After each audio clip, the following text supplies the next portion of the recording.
our last talk will be by Svetlana. So she's the principal investigator of the InToxFIRE project. So she's a senior lecturer in chemistry within the School of Architecture Building Environment at Ulster University. Svetlana has is a polymer materials chemistry with more than 15 years postdoctoral experience in organic and polymer and fire chemistries, as well as material science. So she will summarize the progress has been done in the TOX project for the last year. Okay, Svetlana, the floor is yours. Thank you, John-Pin.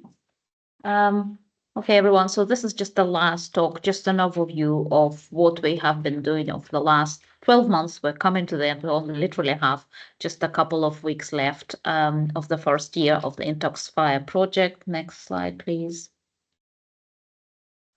So the overall name is Investigation of Toxic Chemicals Transfer Through Closing Layers of Fire Suits. That's the name, abbreviated to InToxFIRE.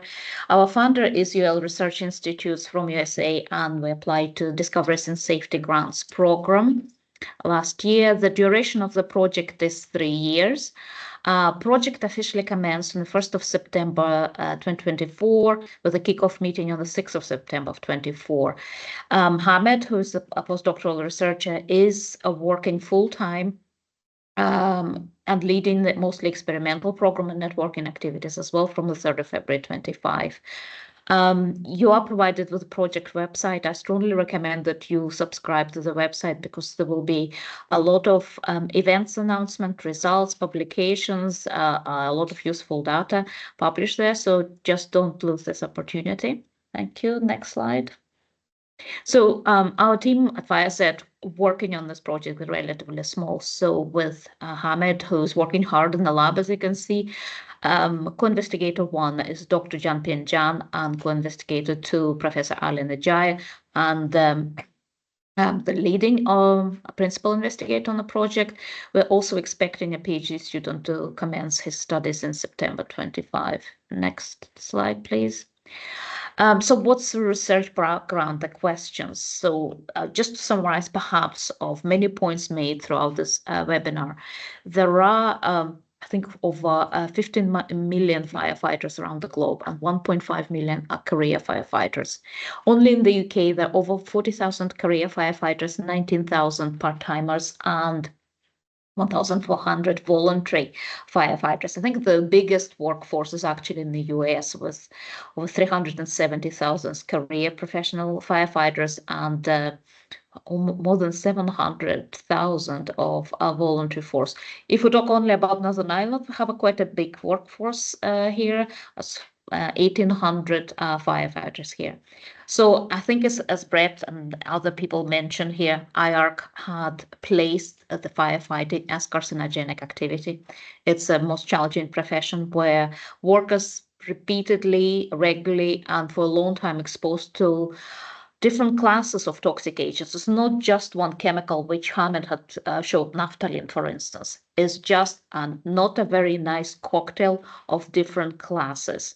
These are asphyxiants, the gas which stop us breathing, gases such as carbon monoxide, hydrogen cyanide. On top of it, irritants. We have seen hydrogen chloride, hydrogen fluoride, some organic compounds such as aldehydes, Richard had mentioned though. This abbreviation PAH is polycyclic aromatic hydrocarbons, as this is where the smoke starts to grow from those small molecules. Semi-volatile and volatile organic compounds such as benzene, again, that was mentioned today. This abbreviation, PFAS, again, it was mentioned several times today, polyfluoroalkyl substances. I'll mention the next slide. And metals, again, it came up that metals such as heavy metals, they have a tendency to bioaccumulate in our bodies. And so once they enter our system, they remain there. Fine and ultra fine particulate matter. So we're talking about micro and nanoparticles, fire retardants, and many others. So these are just classes. So imagine that. So that's collectively, perhaps there will be an interaction between those chemicals. Without a doubt, metals will be interacting with hydrogen halides and producing something else. There should be also some unknown compounds. Okay, next slide, please. So the worst offender really is PFAS. PFAS are known as forever chemicals. Why are they forever chemicals? They don't break down over the time once they're released in the environment and they pose health environmental concerns. So this one abbreviated as PFOA. It's basically carbon and fluorine atom bonded together, and this bond carbon-fluorine is very strong. So that's why they're called forever chemicals. They're environmentally persistent, have a tendency to bioaccumulate. They were determined even in the experiments we have carried out. This PFOA was initially placed on a sort of lower group of chemicals by IARC, by the World Health Organization. But in January 2025, it's been put on the top list. So that's PFOA. Not a really good compound. We need to find alternative. So PFAS can be emitted from used PP, from washed. It can be actually used, polyfluorinated compounds are used in firefighting and fire foams as well. So this should be mentioned as well. As far as we know, San Francisco is the first US city which banned PFAS in turnout gears, and European Union, as you have learned, is en route to ban PFAS as well. Next slide, please. So what the impact, we know the firefighters are protected. We have fire suits, so you have seen this breathing apparatus, all sorts of things. And as time progressed, they seems to be equipped better and better each year, and some of them have advanced gears. But why we have higher risks of cancers among firefighters? Studies show the mortality from cancers and other diseases among firefighters are much higher compared to the general population. A recent UK study actually carried out by Anna Steg from University of Central Lancashire revealed that firefighters which they have interviewed, over 4% have been diagnosed with cancer. And furthermore, and quite concerning, the cancer rate for firemen aged from 35 to 39 years, very young, was more than 300% higher than the population they serve. This is really very scary figures. So there is increased mortality rates, risks of mesothelioma. Mesothelioma is a cancer which begins where the cells start to grow in tissue, thin layer of tissue, which covers many internal organs. And there are some of the cancers which are called firefighters-related cancers, such as prostate cancer, testicular cancer, kidney cancer, skin, and many others. And they generally happen when firefighters retire, want to have a peaceful life, and they then diagnose. So it's a long-term diagnosis. Obviously, all connected to mental health issues and other diagnoses such as heart diseases, pulmonary diseases, renal failures, and so on. So next slide, please. So our project has three aims. As we want to call it, firstly, to investigate whether the elements of firefighting clothing allow the transport of toxic chemicals from fire effluent towards the skin of firefighter, to determine the nature and the concentration levels of appropriate toxicants using very sensitive and appropriate analytical techniques, and also to apply heat transfer models in addition to advanced analytical methods in attempt to fully quantify the transfer of toxic chemicals through the layers of fire suits. Next slide, please. So here you can see the work packages. There are 6 work packages. I'm not going to really go into detail. Okay, please check our website. There are good level of details about the tasks and what we're doing in each of the work packages. The ones which are highlighted here in purple is basically the core of our experimental work, and the milestones which were set for first day, hopefully we are going to achieve, is the launch of our website and this dissemination of workshop which you're all actively participating. Next slide, please. So this is the core of our experimental program, 3 work packages where we do small-scale testing of firefighting ensembles, medium-scale testing, and numerical modeling. So this is all will enable full quantification of toxic chemicals moving through the layers of fire suits. And next slide, please. So it's just some initial results. Perhaps they're sort of similar to what Hamid have shown. We have tested those two ensembles, which are containing fluorinated content and not fluorinated content, labeled as E1 and E2. And on those two slides, we have detected compounds in organic solvents, such as dichloromethane. So the blue lines, these are all chromatograms recorded via gas chromatograph. So the blue lines, the blue chromatographic patterns are related to the hot of fire condensate obtained from the photo environment before it reaches the ensembles, before it reaches those three layers. The green line is the gas chromatograph, which shows us what happens in the fire condensate after the layers. So there are good news. So both ensembles, E1 and E2, seems to be effective in stopping and preventing the permeation of compounds soluble in organic phase. I must note that both ensembles are unused.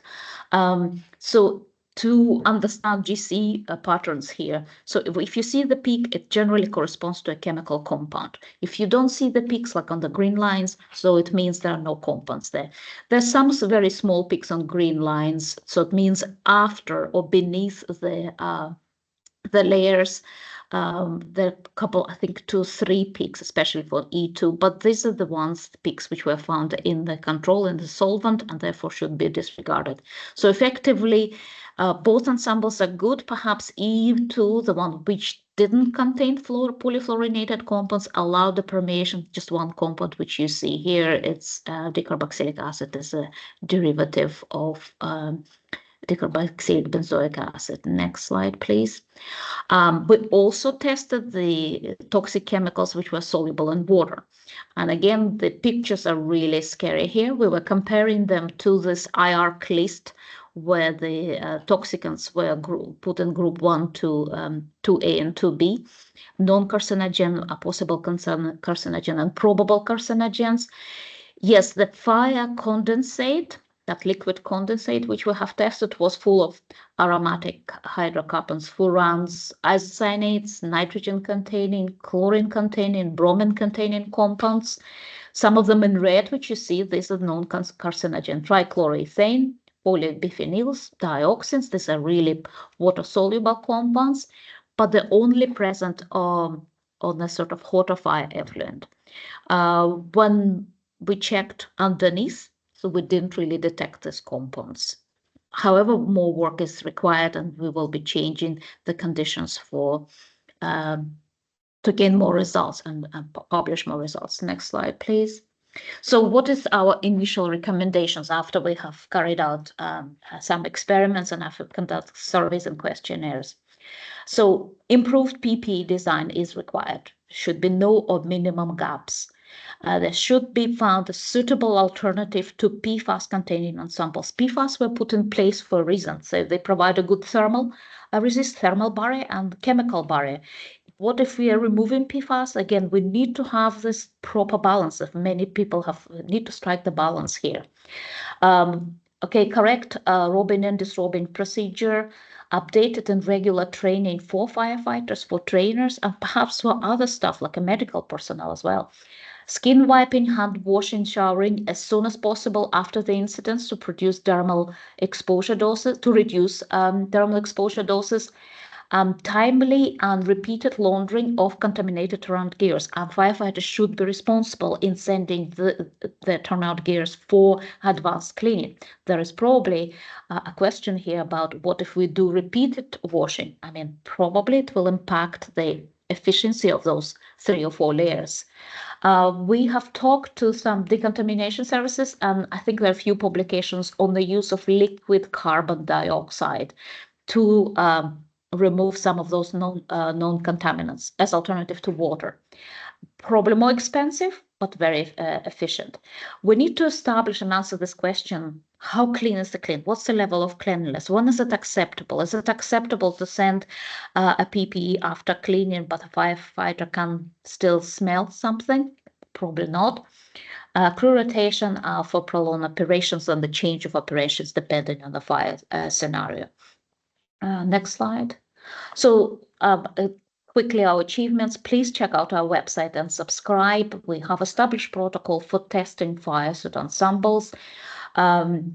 Analytical methods were developed for polyaromatic hydrocarbons, total, naphthalene, and volatile organic compound toluene.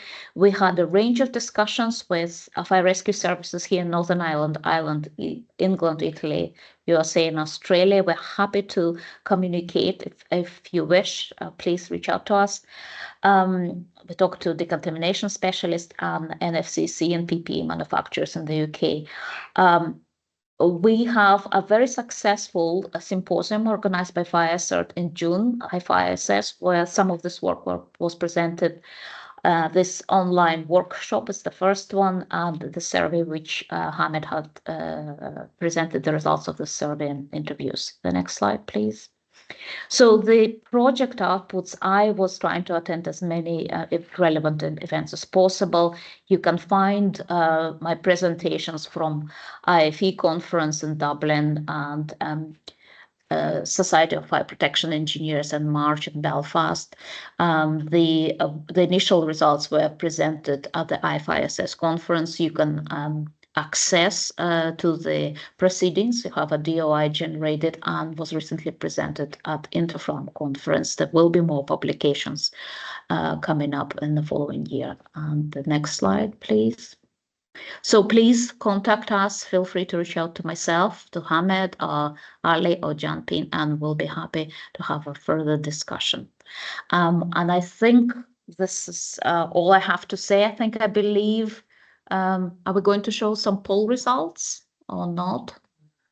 Yeah, okay. So thank you for your attention.